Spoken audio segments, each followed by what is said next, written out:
अस्सलाम वालेकुम viewer, welcome to my back channel. आज हम इस वीडियो में डिस्कस करेंगे कि पोस्टान पोर्ट हम कौन सी बीमारी में इस्तेमाल कर सकते हैं और इसका तरीका इस्तेमाल क्या है और इसका साइड इफेक्ट क्या है और वो कौन सी हालत है जिसमें पोस्टान पोर्ट का इस्तेमाल नहीं कर सकते।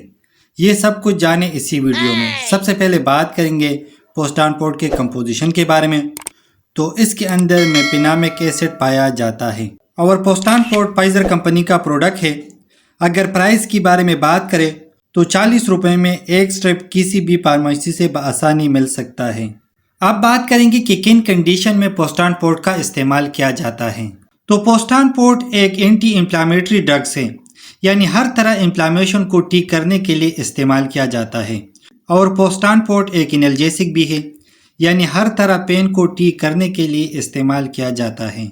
और पोस्टान पोर्ट बहुत सी कंडीशन में इस्तेमाल किया जाता है। अगर अर्थराइटिस पेन हो यानी जोड़ों का दर्द हो तो ऐसी कंडीशन में पोस्टान पोर्ट का इस्तेमाल किया जाता है। और इसके अलावा पोस्टान पोर्ट हड्डियों के दर्द के लिए इस्तेमाल किया जाता है। और इसके अलावा अगर पीरियड्स पेन हो, इस कंडीशन में फीमेल को ज़्यादा पेन होती है, तो ऐसी कंडीशन में आप पोस्टान पोर्ट का इस्तेमाल कर सकता है। और इसके अलावा अगर ऑस्ट्राइटिस हो यानी हड्डियों का दर्द हो या अगर मास्कुलर पेन हो तो ऐसी कंडीशन में पोस्टान पोर्ट का इस्तेमाल किया जाता है। और इसके अलावा अगर बुखार हो या बुखार की वजह से पूरी बॉडी में पेन हो तो तब भी पोस्टान पोर्ट का इस्तेमाल किया जाता है। और इसके अलावा अगर शदीद सर दर्द हो या अगर माइग्रेन पेन हो यानी आधी सर का दर्द हो तो ऐसी कंडीशन में पोस्टान पोर्ट का इस्तेमाल किया जाता है।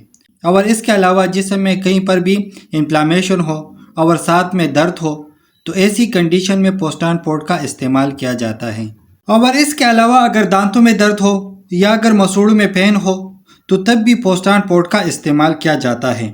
और इसके अलावा पोस्ट ऑपरेटिव पेन हो यानी ऑपरेशन के बाद शदीद दर्द हो तो ऐसी कंडीशन में पोस्टान पोर्ट टेबलेट का इस्तेमाल किया जाता है। अब बात करेंगे साइड इफेक्ट के बारे में। तो कुछ कॉमन साइड इफेक्ट हो सकता है, जैसा कि वोमिटिंग हो सकता है और इसके अलावा नोज़िया हो सकता है और इसके अलावा कॉन्स्टिपेशन हो सकता है और इसके अलावा डायरिया हो सकता है और इसके अलावा जनरल वीकनेस भी हो सकता है और इसके अलावा मैदे में अल्सर भी हो सकता है।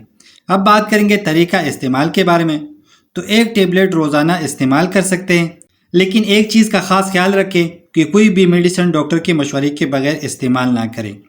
अब बात करेंगे कंट्राइंडिकेशन के बारे में कि वो कौन सी हालत है जिसमें पोस्टान पोर्ट टेबलेट का इस्तेमाल नहीं कर सकता हो।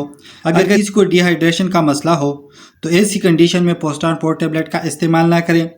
और इसके अलावा अगर किसी को गुर्दों की बीमारी हो तो ऐसी कंडीशन में पोस्टान पोर्ट टेबलेट का इस्तेमाल ना करें। तो उम्मीद करता हूँ वीडियो अच्छी लगी होगी। लाइक कर देना, शेयर कर देना, अगर कोई सवाल हो तो कमेंट्स कर देना, अगर चैनल पे न्यू हो तो सब्सक्राइब कर देना।